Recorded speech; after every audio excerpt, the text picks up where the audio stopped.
Mardi 20 février 2024, mesdames et messieurs, bienvenue dans votre énième numéro de votre émission Mondico Presse. Aujourd'hui spécial Mondico Presse avec les avocats, je peux dire comme ça, parce que vous le savez, fidèles téléspectateurs, aujourd'hui nous sommes le 20 février. Le monde entier célèbre chaque 20 février de l'année la journée internationale de la justice sociale, une journée commémorative qui a pour objectif vers la nécessité de construire des sociétés plus justes et équitables. Alors à ce stade, une question se pose: comment positionner la justice sociale au cœur de programmes politiques dans l'échelle internationale, nationale et voire même dans la sous-région? C'est la plus grande question. C'est avec les avocats que nous allons évoquer, décrypter cette question qui est combien d'actualité. Je rappelle Mondico Presse, la tribune de journalistes, mais cette fois-ci, une question importante avec des personnes importantes. Durant cette émission, nous allons débattre, nous allons réfléchir sur cette question qui engage la justice sociale. Alors, pour commencer, à ma gauche, nous avons Maître Christian Mwamba, qui est également avocat. Maître Christian, bonsoir. Bonsoir, monsieur les journalistes. Vous êtes habitué de ces plateaux, aujourd'hui avec un autre format. Bienvenue. Merci. Voilà. Et merci aux téléspectateurs qui nous suivent. Très bien. C'est Maître Christian Mwamba, également à ma droite. Je vais Maître Fabrice Ngoma, qui est avocat après la cour d'appel. Maître Fabrice, bonsoir. Bonsoir, messieurs les journalistes. Bienvenue à Mondico Télévision. Merci beaucoup, messieurs les journalistes. Voilà, je vous remercie. Merci. À mon extrême droite, Maître Rondi Louemba, qui est également avocat après la cour d'appel. Maître Rondi, bonsoir et bienvenue à Mondico Télévision. Bonsoir à vous et je suis très content d'être là. Voilà, comme je l'ai annoncé d'entrée de jeu, aujourd'hui c'est un numéro spécial où nous allons parler de la justice sociale. Est-ce que la justice sociale est-elle effective ici en République démocratique du Congo? Il faut faire encore travailler pour que cela soit effectif. Que faire pour que cette justice sociale soit palpable au niveau national, au niveau international, mais également dans la sous-région? Telles sont les questions que nous allons nous poser sur ces plateaux. Telles sont les questions que les avocats qui sont spécialistes en la matière vont réfléchir pour nous donner une idée. Alors, pour démarrer, c'est avec Maître Christian Mwamba. On parle aujourd'hui de la justice sociale. Comment définissez-vous la justice sociale? Merci pour la parole, monsieur le journaliste. De manière ramassée, la justice sociale peut également se comprendre comme l'égalité de droits pour tous les peuples. Voilà. Alors l'égalité des droits pour tous les peuples, c'est-à-dire tout le peuple doit bénéficier de mêmes droits. Il ne faut pas, parce que telle est autorité, telle autre ne l'est pas, qu'il y ait cette différence-là. Voilà. Je dirais les autorités seront en train de bénéficier un peu de certains droits dont les subalternes ne bénéficient pas. Alors que, comme je l'ai dit tantôt, de manière lapidaire, la justice sociale peut également être considérée comme l'égalité des droits pour tout le peuple et sans préjudice d'être complété par les autres confrères. Voilà, justement, le plateau a pour, en guise de complémentarité, nous allons réfléchir autour de cette question. Vous avez épinglé, avant de repasser la même, peut-être redéfinir ces contextes. Les autorités ont des droits, mais le subalterne manque de devoirs. On peut dire ça en ce qui concerne la justice sociale. D'abord ici à RDC. Ici à RDC, la RDC a d'abord une constitution et qu'au sein de cette constitution, on consacre l'égalité de tous devant la loi, certes, et dire que les autorités ont des droits et les subalternes ont des devoirs, et c'est un concept, je dirais, sémantique. C'est-à-dire, nous devons réfléchir plus d'une fois pour arriver à cette conclusion. Je pense que ce soit les autorités, que ce soit les subalternes, tous nous avons des droits et des devoirs. Mais certes, l'on ne peut pas ignorer qu'il ne manque pas toujours certaines imperfections. Donc on peut dire qu'il y a des imperfections d'une certaine manière. Mais conclure que les autorités ont des droits et les subalternes non, et les devoirs ne me semblent pas être intéressant. Voilà, très bien. C'était là d'entrée des jeux Maître Christian Mwamba qui a défini la justice sociale comme étant par de l'égalité, de l'équité, avoir des sociétés plus justes et plus équitables. Je repasse la même question à Maître Fabrice Ngoma qui est aussi avec nous sur ce plateau. Maître Fabrice, partagez-vous cet avis que vient de dire Maître Christian Mwamba. Oui, merci beaucoup, messieurs les journalistes, pour la parole.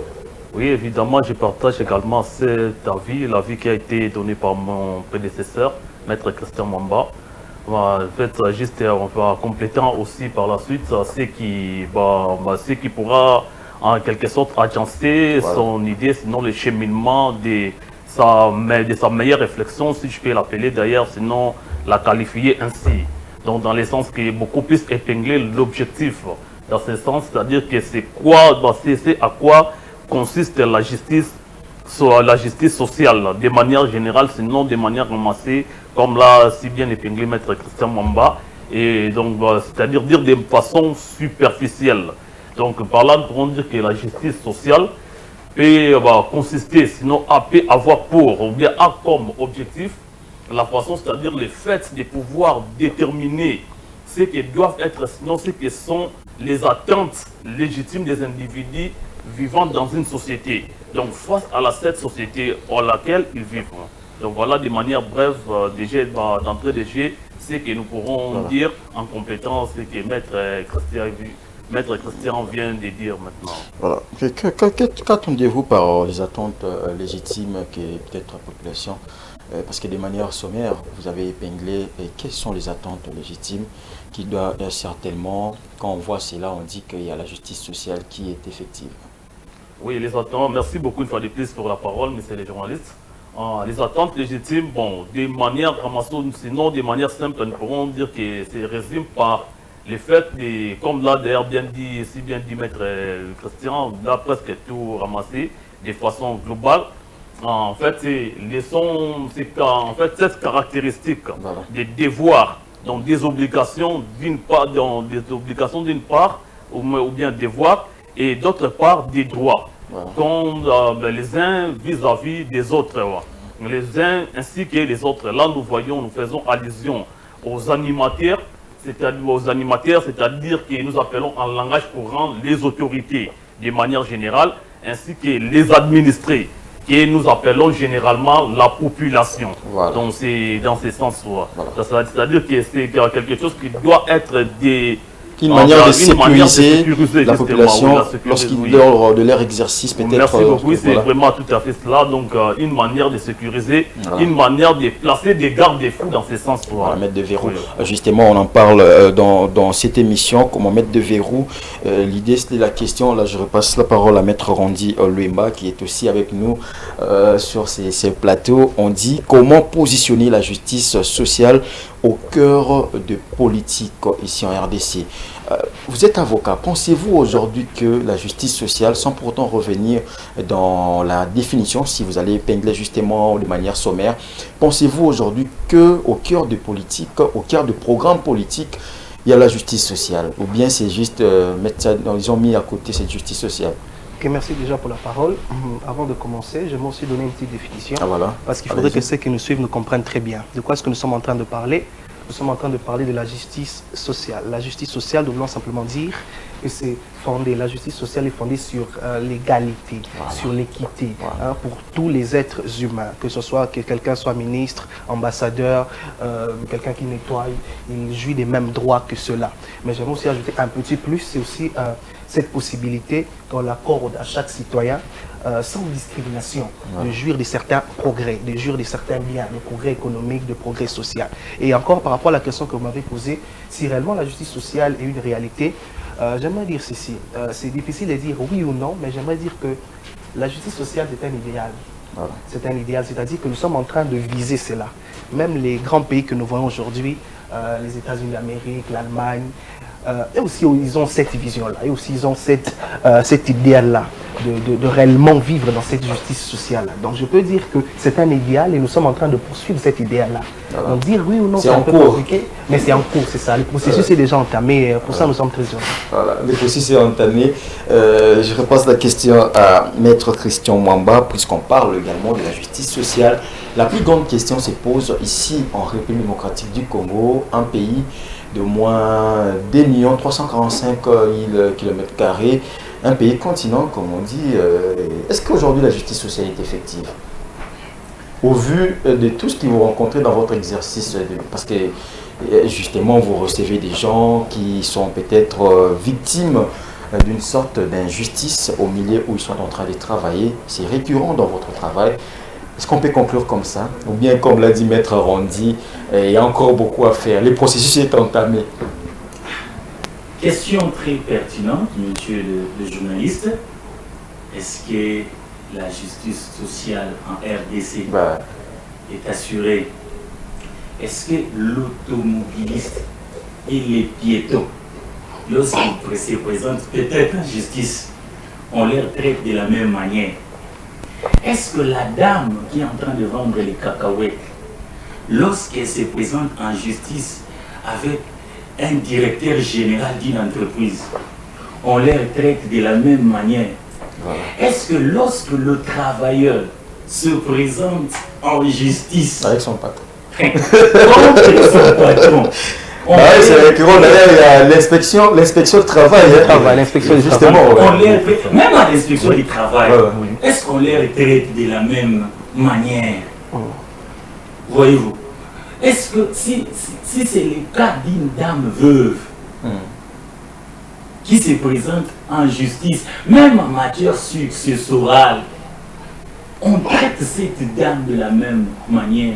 Est-ce que les ressources de notre pays, nous les partageons à part égale? Est-ce que moi aussi j'ai ma part? Ou c'est juste une catégorie de personnes qui peuvent bénéficier? Qui peuvent bénéficier de cela? C'est en partant de ces exemples, monsieur le journaliste, que nous allons conclure effectivement s'il y a justice sociale ou s'il n'y en a pas. Mais déjà, lorsque vous allez dans les cours de tribunaux, avant même d'arriver là, qu'on aille même dans des postes de police, là où il y a des officiers de police judiciaire, comment ils traitent les dossiers qui leur sont soumis par les gens qui sont friqués, qui ont un peu de moyens? Au quotidien d'ailleurs. Ces dossiers sont traités avec célérité. Ils peuvent faire fuir un violeur qui a beaucoup d'argent et qui est accusé par un pauvre. Et vous dire qu'il s'est échappé. L'on ne sait pas. Et allez-y dans les parquets, vous allez voir. Certes, on nous dit que la justice est gratuite. Mais la personne qui a l'argent, on dirait que l'argent c'est un accélérateur. Pour que son dossier soit traité avec célérité. Vous êtes journaliste. À un certain moment, il faut faire les baladeurs au niveau du parquet et des cours et tribunaux. Voir les entendre des gens, comment ils sont en train de plaider. Et posons-nous la question, lorsqu'on arrête des politiciens, on les met en prison. Mais là d'ailleurs, avant de poser la question, je vais repasser la même parole, la même question à Maître Fabrice. Qu'est-ce qui explique ces contrastes-là? Parce que vous vous attaquez au problème de manière globale, vous avez évoqué de manière... voilà. Mais qu'est-ce qui explique ces contrastes ici en RDC? Avant de dire que qu'est-ce qu'il faut faire pour arrêter l'hémorragie? Ces contrastes-là, est-ce qu'aujourd'hui, on peut compter sur la justice congolaise pour peut-être essayer de laguer ces mots-là? Certes, on peut compter. Pourquoi? Parce que le droit est textuel. C'est dans les textes qu'il y a les droits. On ne fabrique pas les droits. On les lit et on l'applique. Mais seulement compte tenu d'un comportement qui n'est pas normal, l'on doit devoir faire ce que mon professeur de criminologie me dit, Madame Itube me disait, il faut chercher les facteurs endogènes et exogènes pour comprendre ça vient d'où ce genre de comportement. D'abord, c'est un problème de l'éducation, c'est un problème de mentalité. La précarité du statut aussi intervient. Oui. Surtout dans ces pays. Et puis, un problème aussi du salaire, des gens qui doivent être au perchoir, de ceux qui doivent prendre les décisions. Les salaires semblent être minimes. Voilà. Merci beaucoup, Maître Christian Mwamba. D'ailleurs, c'est un habitué de ces plateaux. Quand il parle, il a... Vous comprenez, un journaliste aussi, un avocat, c'est important. Maître Fabrice Ngoma, pédagogique, les attentes légitimes, on a évoqué. Mais aujourd'hui, comme vous venez de suivre votre confrère, il y a ces contrastes-là. Quand une femme veuve se présente à la justice contre un homme riche, on connaît déjà la suite. Que faire aujourd'hui pour que la population puisse compter à la justice congolaise? C'est la plus grande question qui se pose. Merci beaucoup encore une fois de plus, messieurs les journalistes, pour la parole. En fait, comme l'a si bien balayé mon prédécesseur, c'est juste question de pouvoir en fait viser, voir, mettre en place des perspectives nécessaires. C'est-à-dire que c'est fixer des défis qui conviennent afin d'éradiquer les systèmes qui gangrènent la société dans un mauvais sens, sinon dans un sens péjoratif même, si vous pouvez nous passer les termes. Par là, nous pourrons dire, qu'est-ce que nous pourrons dire par là? C'est-à-dire que c'est une question de manière large, voire nous pourrons dire de manière restreinte, donc qui consiste au fait d'une certaine construction. Et cette construction, faudrait dire, doit se baser beaucoup plus sur les plans moraux, partant dans d'autres domaines, sinon dans d'autres disciplines, qui sont entre autres la politique qui est en train de nous gérer en même temps.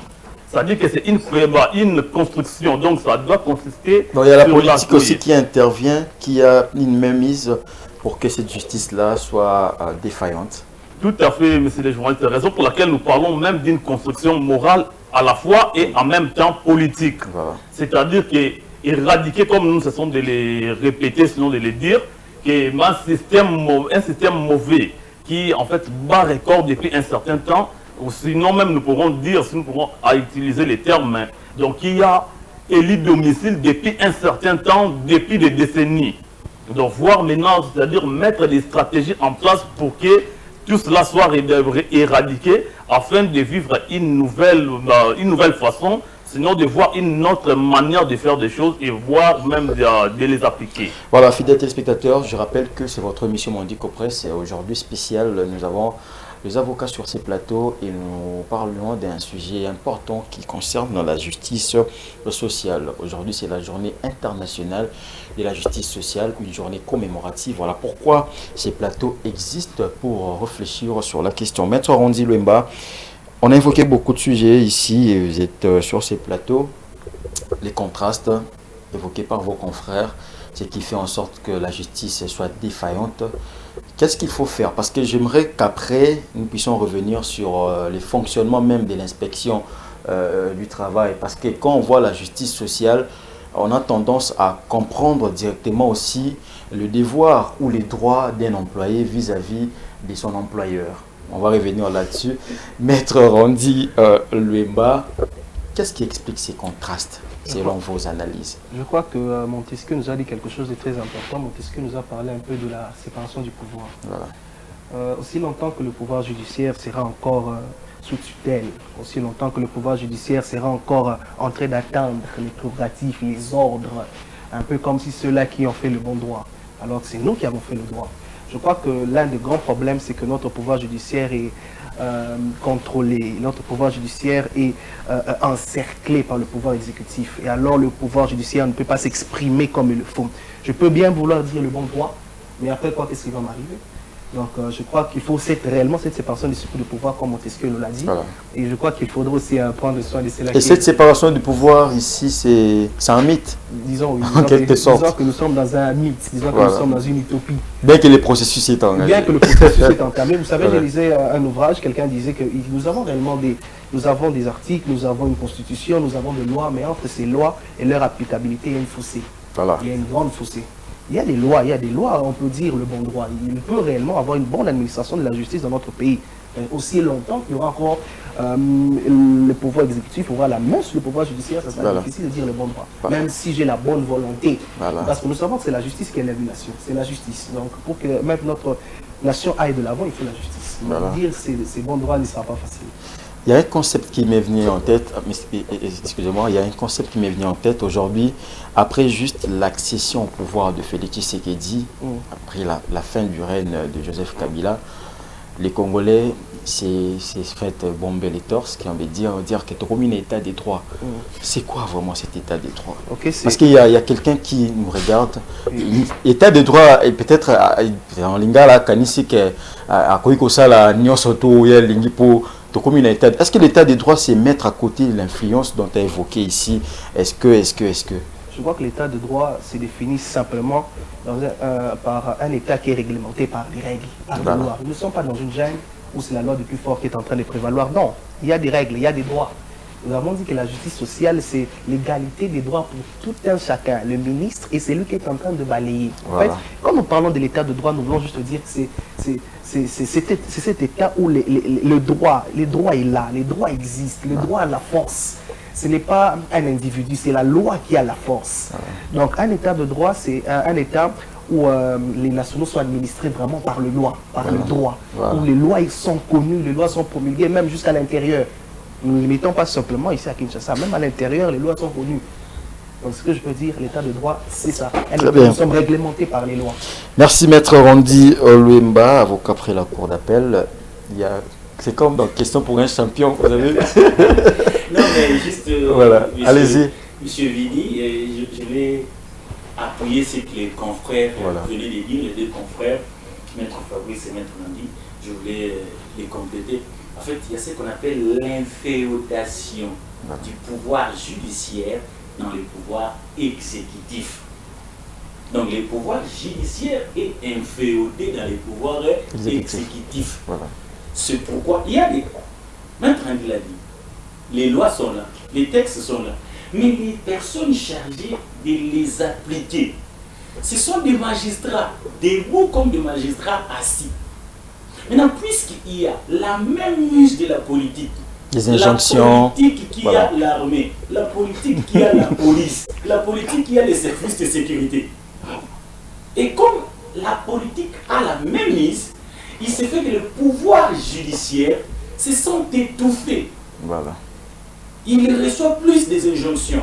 Mais au pouvoir judiciaire également, ils doivent savoir que la liberté s'arrache et qu'ils n'attendent pas ça comme un cadeau des politiques.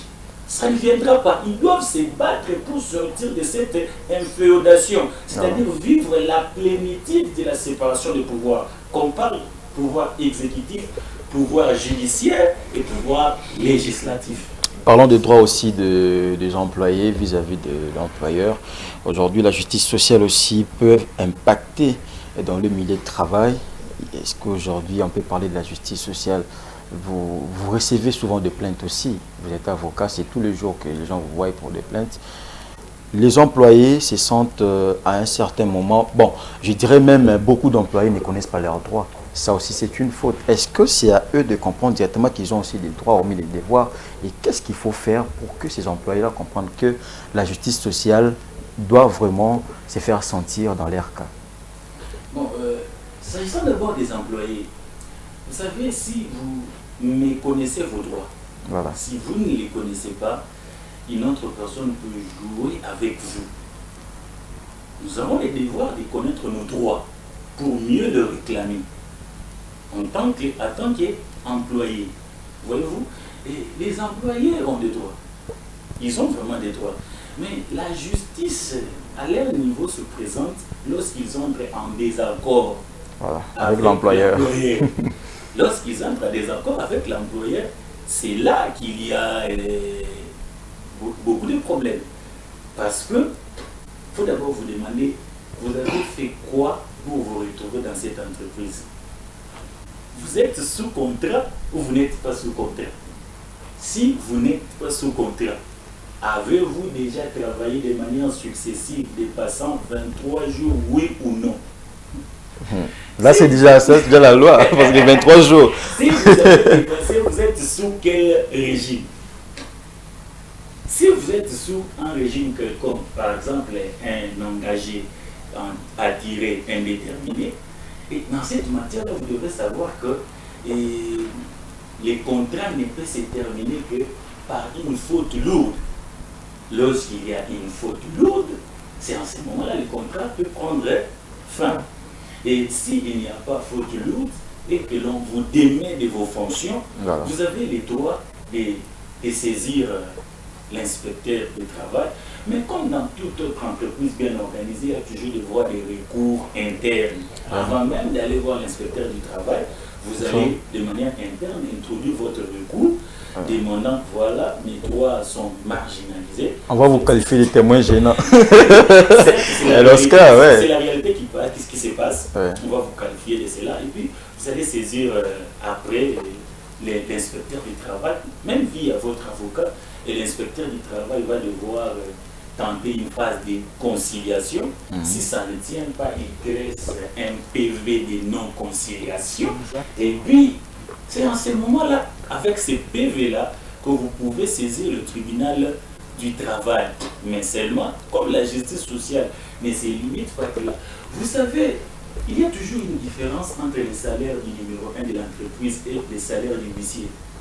Oh oui, mais la différence qui s'est fait sentir, c'est maintenant l'injustice sociale. Lorsque la marge n'est pas respectée, il s'agit juste de l'injustice sociale. C'est-à-dire qu'on ne peut pas se retrouver dans une entreprise où on donne les transports, j'estime, on donne les transports au numéro 1, par exemple, $50 de transport. Oui. Et on donne comme ça.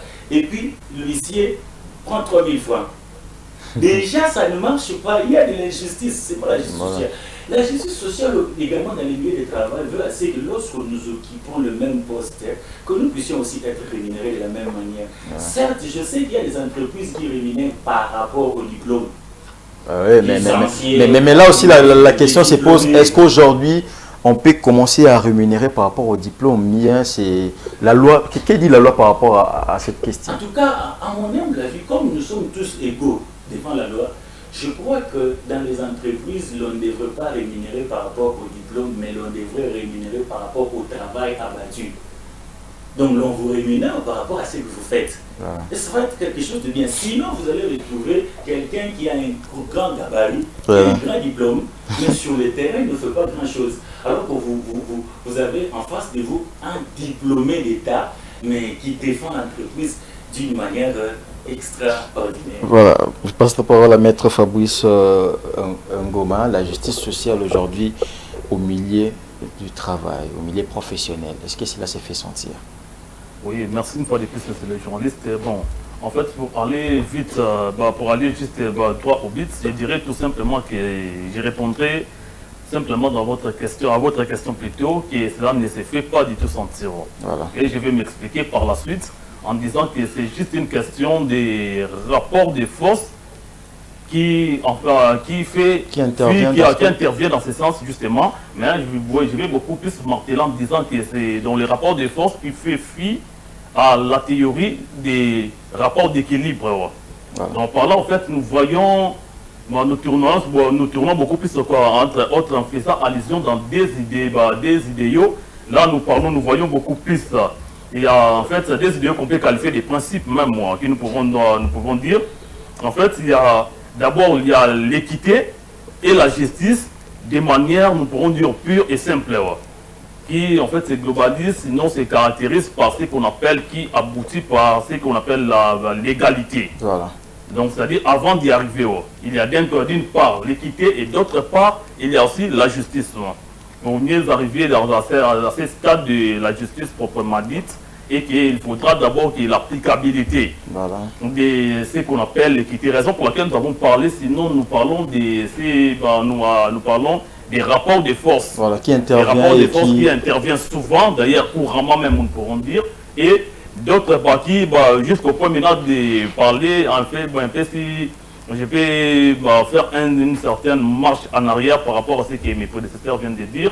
Là, nous voyons ces rapports de force qui constitue, voire même un certain, bon, qui ne l'est pas du tout, passez-moi les termes, qui constitue une certaine prérogative pour certains, pour certaines personnes, dans le sens que c'est pris d'un, donc en fait les gens comme c'est le fait de se prendre, sinon de se considérer pour certains comme supérieurs, comme bourreau en termes synonymes, donc afin de pouvoir s'accaparer des droits même qui appartiennent aux autres. Mais là, de manière pédagogique, mais de manière technique, vous avez un directeur général qui a $800, puisqu'on parle de la justice sociale, il faut aller aussi dans l'exemple. Et vous avez de l'autre côté un huissier qui a $50 le mois. Est-ce que la justice, dans ces cas-là, peut intervenir, même s'il n'y a pas eu plainte, pour essayer de mettre ces deux personnes-là dans le droit, ou bien il faut attendre d'abord qu'il y ait des enquêtes? Est-ce que vous fournissez des enquêtes dans des entreprises pour essayer de mettre l'équité et que les gens, le salaire peut-être soit juste, ou bien vous attendez toujours que les plaintes arrivent à votre niveau? Oui, bon, justement, en fait, pour mieux répondre d'ailleurs à votre question, j'espère que cela vous a même été dit par Maître Christian, en disant que c'est là, en fait, partant sur de certaines façons, sinon de certaines conceptions que les gens ont. Sinon, au niveau de la société, là, nous faisons allusion, nous voyons beaucoup plus les facteurs ignorance, passez-moi les termes, qui caractérisent bon nombre de gens, sinon dans des communs des mortels, si nous pourrons nous appeler, par rapport à notre technicité, par rapport au domaine auquel nous exerçons. Étant de ces domaines, relatifs à la justice. Voilà, je veux dire que beaucoup plus l'applicabilité de ces principes, n'est aucun tour, ignorer les gammes, c'est traduit par nul n'est censé ignorer la loi. Ces principes, peut-être que son effectivité n'est pas du tout démise. Les problèmes peuvent part aussi de ces points. Et jusqu'à ce que nous voyons, comme nous disons, que l'effectivité, c'est-à-dire que la réalité nous produit ce que nous voyons. Donc c'est un peu ça. Voilà. Je mettrai que ça. Oui, je dois ajouter un mot.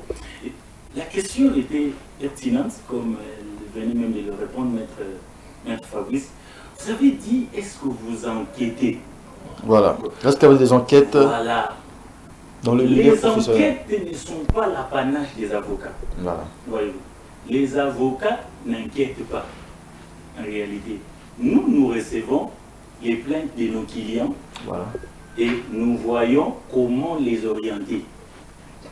Les personnes habilitées à enquêter dans les entreprises, ce sont les inspecteurs du travail qui doivent faire leur travail. Pour d'autres cas de la vie en société, et les enquêtes font partir des procédures préjuridictionnelles menées par les procureurs avec ses yeux, je peux dire des OPJ, qui doivent faire l'enquête préliminaire et l'instruction préparatoire. Donc, les enquêtes là, ce n'est pas nous, ce n'est pas les avocats. Voilà. Ce sont les autres. C'était juste une précision. Oui. Très bien. Maître Randy, je reviens vers vous. On a parlé de la justice sociale dans le milieu professionnel. La question, est-ce que cela s'est fait sentir? Qu'est-ce qu'il faut faire aujourd'hui pour qu'il y ait l'équité dans le milieu professionnel? Merci encore pour la question. Je dirais qu'actuellement, cela vraiment ne se fait pas sentir.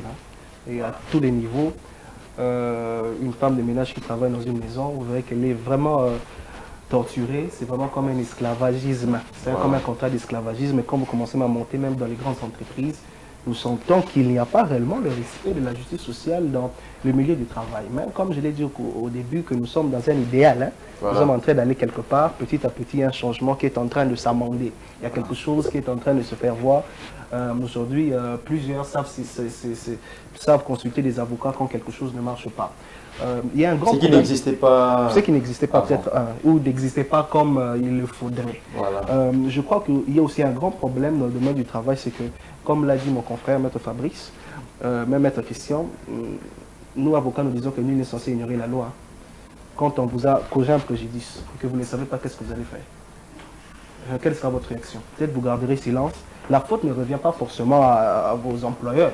La faute peut-être vous revient. Vous aurez peut-être dire que saisis peut-être un avocat, consulter un avocat, qu'est-ce que je peux faire? Voici ce qui m'est arrivé, j'ai connu un préjudice, j'ai connu un accident de travail, qu'est-ce que je peux faire? Donc je crois que là, la faute est un peu partagée entre celui qui a subi les préjudices et peut-être les inspecteurs de travail qui ne font pas le travail qui leur est dû. Mais je pense que pour corriger, pour revoir cela, il faudra apporter un minimum d'instruction juridique à chaque employé. Un minimum. Même un petit ouvrage. De manière technique, les Congolais ne lisent pas beaucoup. C'est ça, c'est un mal, mais comme l'avons dit, nul n'est censé ignorer la loi. Voilà. Je crois qu'avant de commencer un contrat, il faudrait qu'il y ait une petite conversation, une petite discussion entre les deux. Je suis ton employé, je suis ton employé, tu es mon employeur, tes prérogatives, ta compétence commence de là jusque-là, mes compétences commencent de là jusque-là. Nous sommes ici sur un plateau de plateau, nous sommes sur une chaîne de télévision. Vous êtes là pour présenter les émissions. Si on vous demandait d'aller acheter les bénis, ça ne revient pas dans vos prérogatives, ça ne revient pas dans vos compétences. Et si vous dites non à cela? Oui, c'est comme, je relance, quelqu'un qui est engagé comme chauffeur personnel et arrivé quelque part, sa patronne la demande d'aller acheter les pondous. Vous voyez que ça n'entre pas dans ses compétences. Il peut dire non. Les chauffeurs, il peut porter des sacs et des... Voilà, des sacs, des sacs, voilà. C'est vestes même. Je crois que en 2024, avant d'engager tout contrat de travail, il faudrait qu'il y ait une petite discussion entre l'employeur et l'employé, savoir où commence sa compétence, où elle s'arrête.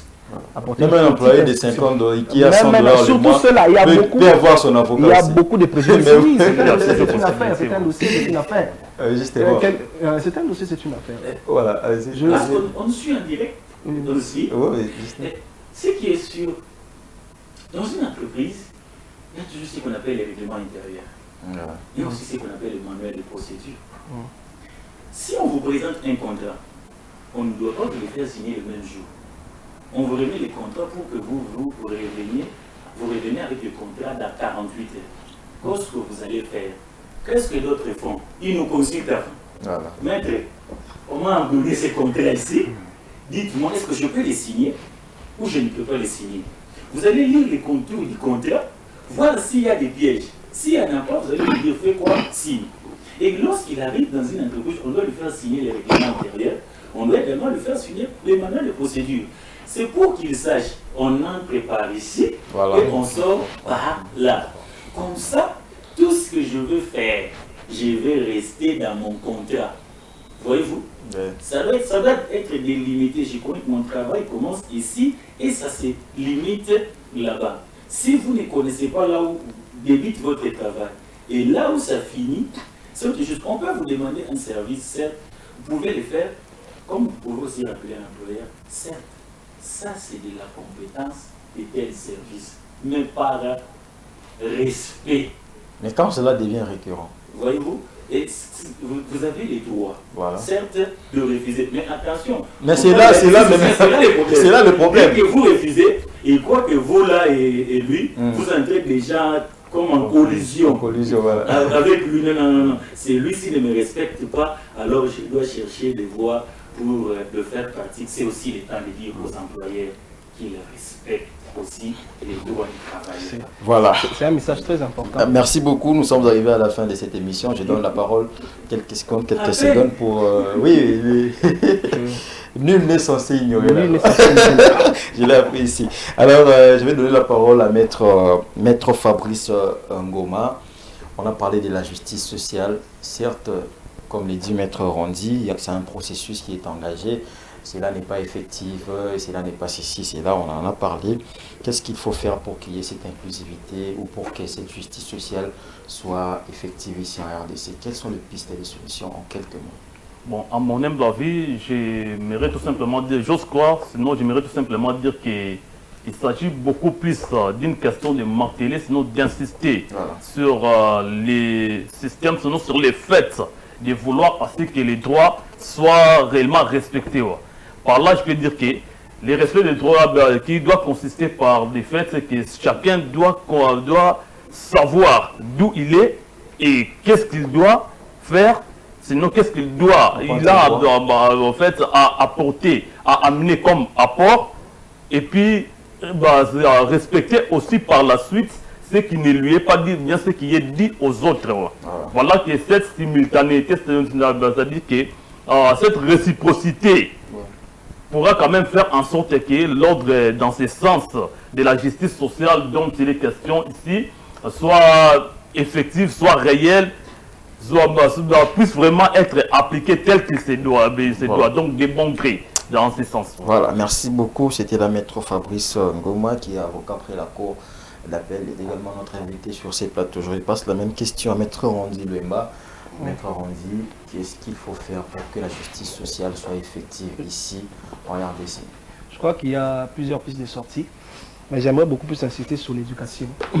Si dans nos universités, on pourrait peut-être enseigner un minimum des notions de droit, un minimum de notions de droit.